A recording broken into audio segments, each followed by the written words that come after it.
తాకట్లో ఉన్న మీ బంగారాన్ని విడిపించి ఆ రోజు ఆన్లైన్ రేటుకి కొంటాం. Sharma gold company. నమస్తే రమగారు. నమస్తే జయ. రమగారు, మనకి రామాయణంలో జటాయువు గురించి మనకు తెలుసు, ప్రధాన పాత్ర పోషిస్తాడు ఆయన. సీతమ్మ ఎటు వెళ్ళింది అనేది మనకి చెప్తూ ఉంటారు. తర్వాత ఆయన పాప మరణం సంభవించింది కదా, ఆయనకు ఒక అన్నయ్య ఉన్నారని తెలుసు. ఆయన కథ ఏంటి రమగారు? ఎక్కడైనా ప్రస్తావనలో ఉందా?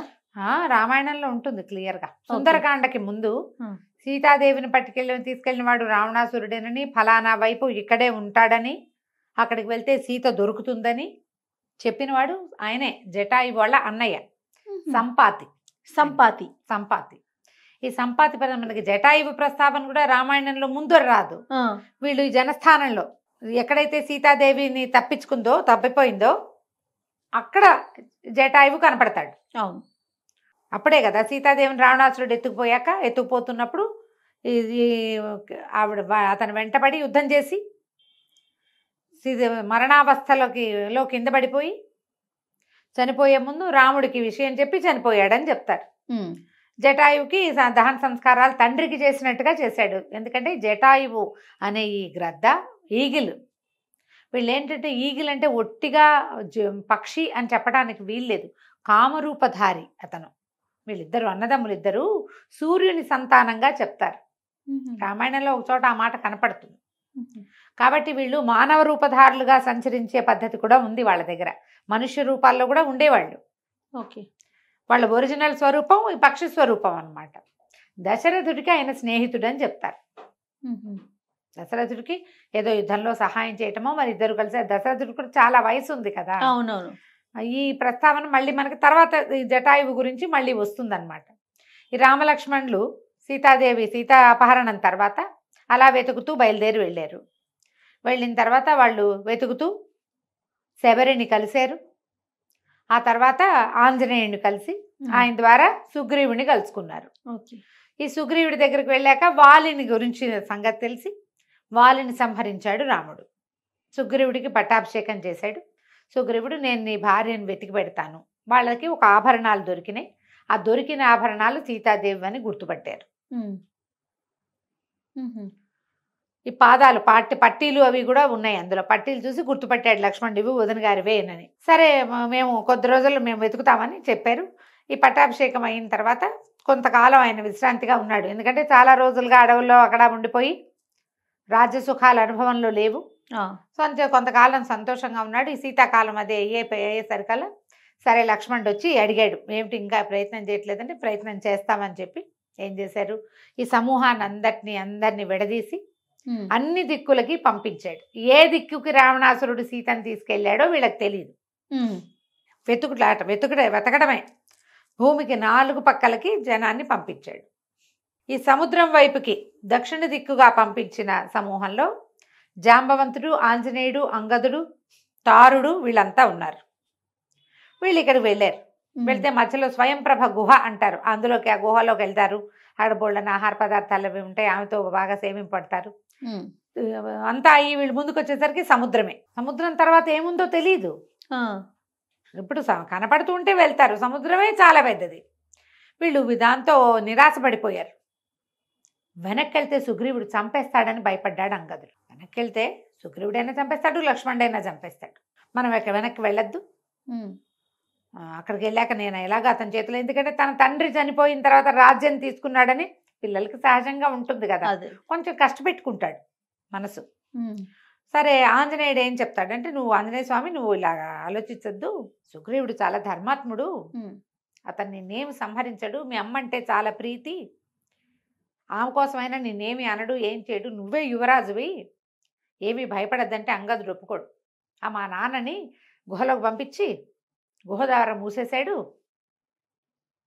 మరి రాముడిని పట్టుకుని మా నాన్నని వెనక నుంచి చంపించాడు, నేను ధర్మాత్ముడని నేను ఎట్లా నమ్ముతాను, కాదంటాడు.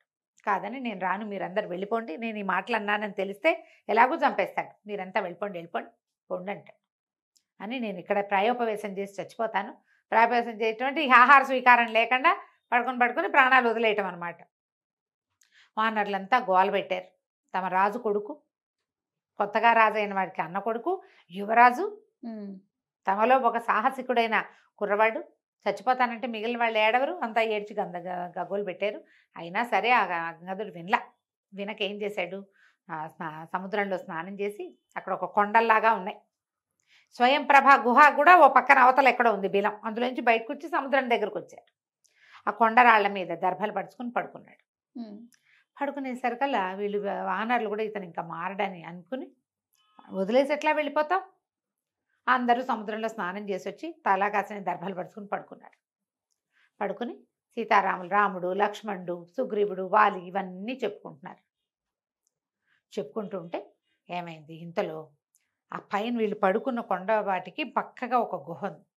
ఆ గుహలోంచి ఒక పెద్ద గద్ద బయటకు వచ్చి, ఆహాహా ఎంత ఆహారం దగ్గరకు వచ్చింది, నాకు కావాల్సినంత తిండి దొరికింది అనేసరికల్లా ఉనికిపోయారు వీళ్ళంతా. అది మామూలు గద్ద కాదు, చిన్న సైజు, వానరులకే భయం వేసేంతంటే అది ఎంత ఉంది సైజు. హడిలిపోయారు. హడిలిపోతే అంగదుడు అన్నాడు, ఆంజనేయుడితో చెప్పాడు, మనం తన సంపాతి సూర్యుని కుమారుడు, మనం సీతాదేవిని రావణాసురుడు ఎత్తుకుపోతుంటే యుద్ధం చేశాడు చూడు జటాయువు, ఇతని తమ్ముడు అన్నాడు. యుద్ధం చేసి చచ్చిపోయాడు కదా, మనం ఆ జటాయువులాగా రామకార్యంలో చనిపోనన్నా చనిపోలేదు, అతను మాత్రం రాముడి కోసం చనిపోయాడు, అంత గొప్పవాడి కోసం, మనం ఇలాగే ఉన్నాం అనగానే వెంటనే ఆ గద్ద కేకలు పెట్టింది, ఎవరు ఎవరు జటాయువు మరణించాడని చెప్తున్న వాళ్ళు ఎవరు, నాకు కనపడండి, నాకు కనపడండి, జటాయువు మరణించడం ఏంటి, నా తమ్ముడు, నేను ఎంతో కాలానికి విన్నాను ఈ మాట అని కేకలు పెట్టేసరికి భయపడుతూనే వెళ్ళారు.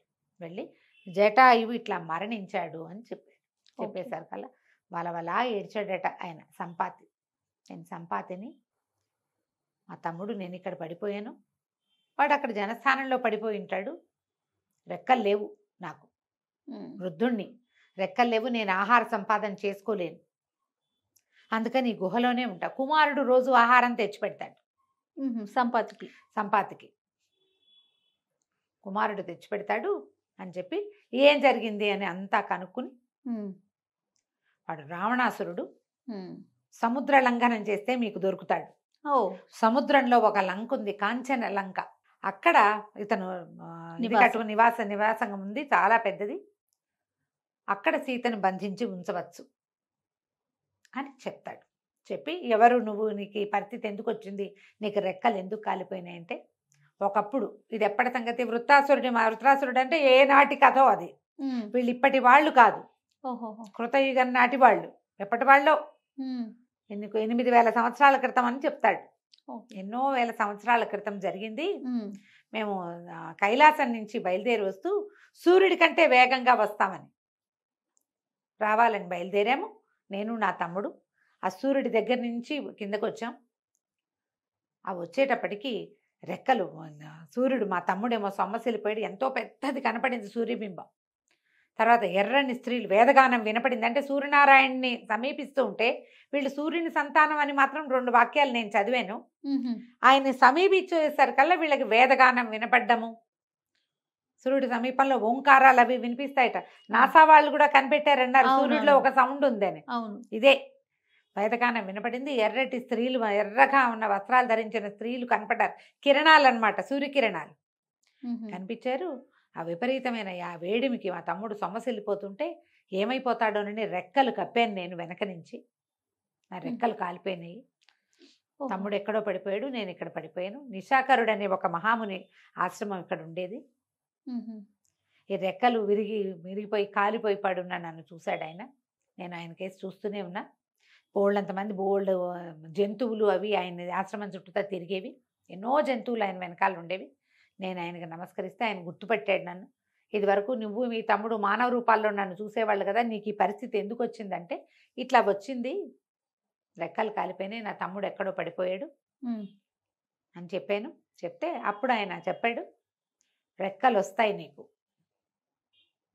చాలా కాలం తర్వాత ఈ సీతాదేవి సీతాన్వేషణలో ఉన్న రాముడికి నువ్వు ఒక సహాయం చేస్తావు, అప్పుడు నీ రెక్కలు వస్తాయి అని చెప్పాడు. ఈ తమ్ముడి మరణ వార్త విన్నాడు కదా, ఈయన్ని తీసుకెళ్ళి నన్ను సముద్రం దగ్గరికి తీసుకెళ్ళండి అంటే, తమ్ముడికి వెళ్ళాక అక్కడ జలతర్పణాలు అవి విడిచి మళ్ళీ వచ్చాక ఈ కథ అంతా చెప్తాడనమాట. నా కుమారుడు సుపార్సుడు రోజు ఆహారం తెచ్చి పెడతాడు నాకు, ఆలస్యం అయిపోయింది, ఆకలితో ఉన్నాను నేను. ఆ రోజు ఏ రోజైతే తిందామా? సీతాపహరణ జరిగిందో ఆ రోజున నాకు ఆకలిగా ఉంది, చీకటి పడిపోయింది. నా కుమారుడు వచ్చాడు. ఏమిటి ఇంత లేటుగా వచ్చావు, ఎందుకని కేకలేసాను, ఆలస్యమైంది ఎందుకని నేను కేకలేస్తే నా కుమారుడు చెప్పాడు, నాకు ఆహారం తీసుకొచ్చే సమయంలో నల్లటి వాడొకడు బంగారపు రంగులో మెరుపు తీగలాగా కాంతులీనుతున్న ఒక స్త్రీని తీసుకుపోతున్నాడు.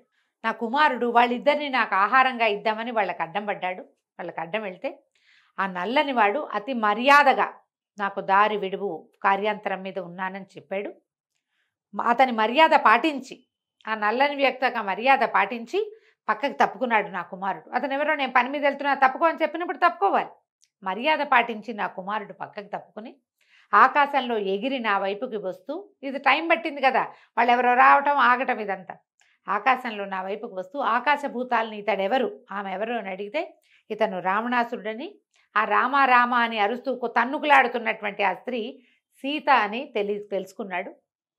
ఆ మాట నాకు చెప్పాడు. ఖచ్చితంగా నాకు తెలుసు, రావణాసురుడే సీతని తీసుకెళ్ళాడు. సముద్ర లంఘనం చేస్తే మీకు సీత దొరుకుతుంది. నాకు నిశాకరుడు కూడా చెప్పాడు, మహాముని. ఆయన చెప్పిన ప్రకారం ఇది సంపాతి చూస్తుండగానే ఆయన వెనక నుంచి ఇట్లా రెక్కలు రావటం మొదలుపెట్టాయి.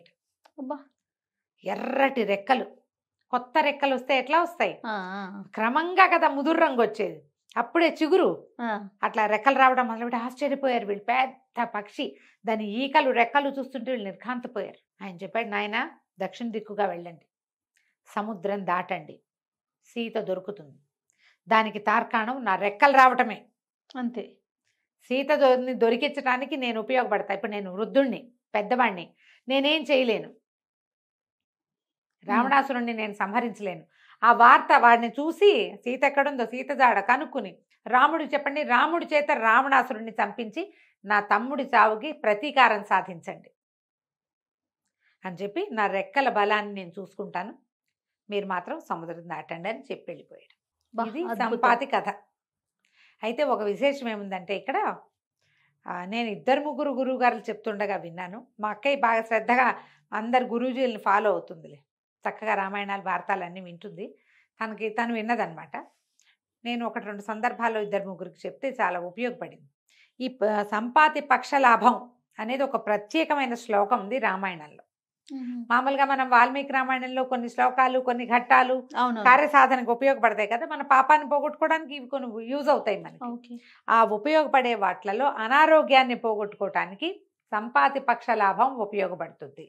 ఒకటే శ్లోకం, సర్వదా క్రీతామెత్న సీతాం అధిగమిష్యథ పక్షలాభో మమాయం వసిద్ధి ప్రత్యయకారక. ఇంతే శ్లోకం, 2 లైన్లు. ఇది మనకి కిష్కింధకాండ చివరి సర్గల్లో కనపడుతుంది. నిదానంగా వెతకండి. శ్లోకం నెంబర్ అవి నాకు గుర్తులేవు, శ్లోకమే నాకు తెలుసు.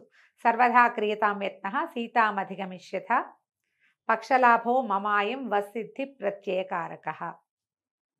దీన్ని మనం విష్ణు సహస్రనామం చదువుకున్నట్టుగా సర్వదా క్రియతాం యత్నః సీతామధిగమిష్యథ పక్షలాభో మమాయం వసిద్ధి ప్రత్యయకారకః ఇలా చదువుకోవచ్చు.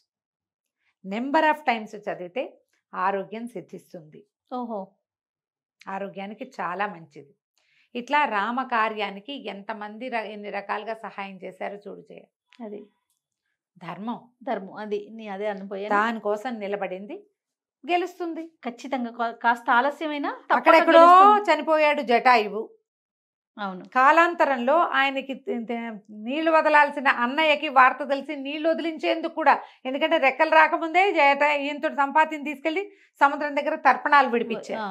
జటాయు మరణానికి ప్రతిక్రియ కూడా చేశారు. అది ఇలాంటి ఒక ధర్మకార్యానికి సహాయం చేసినందుకు ఆయనకి రెక్కలు వచ్చినాయి. ఆయన్ని తలుచుకుంటే మనకు కూడా ఆరోగ్యం రావచ్చు. ఖచ్చితంగా అండి కదా. కథ చెప్పండి పిల్లలకి, తప్పకుండా. మీరు రామాయణ గాథలు వింటే కనుక కొన్ని కథలు ఇట్లా ప్రత్యేకంగా కనపడతాయి. సంపాతి కథ ఇంట్రెస్టింగ్ గా ఉంటుంది. చాలా అంటే చాలా మంది కంటే జటాయు గురించి తెలిసినంతగా సంపాతి గురించి పెద్దగా తెలియదేమో రమ్మగారు. తెలీదు, ఎందుకంటే సుందరకాండలోకి వెళ్ళిపోతాం మనం. అవును. వెతకడానికి వెళ్ళారు, ఆంజనేయ స్వామి సముద్ర లంఘనం చేశాడు దాకా వెళ్ళిపోతాం. మధ్యలో వీళ్ళు స్వయం ప్రభ గుహలోకి వెళ్ళటము, ప్రాయోపవేశం చేసుకోవటము, వాళ్ళల్లో వాళ్ళు పోట్లాడుకోవటము, మళ్ళీ సర్దుకోవటము, అవన్నీ మనకు తెలియదు. సంపాతి ఊరికే తెలుసు ఒక్క హాఫ్ మినిట్ ఈ రామాయణ కథ సంపూర్ణ రామాయణం ఆ సినిమాల్లో ఒక గద్ద క్యారెక్టర్ చూపిస్తారు, సంపాతి చెప్పాడు అని. ఓకే, ముఖ్యమైన ఘట్టం, చాలా ముఖ్యమైనది కదా, ముఖ్యమైన మెయిన్ ఘట్టం. కదా. ఇది ఈ శ్లోకం కనుక చదువుకుంటే చక్కగా ఆరోగ్య ఉపయోగపడుతుంది. సమస్యలు కుదుట పడతాయి. రైట్ రమ్మ గారు, నమస్తే. నమస్తే జయ.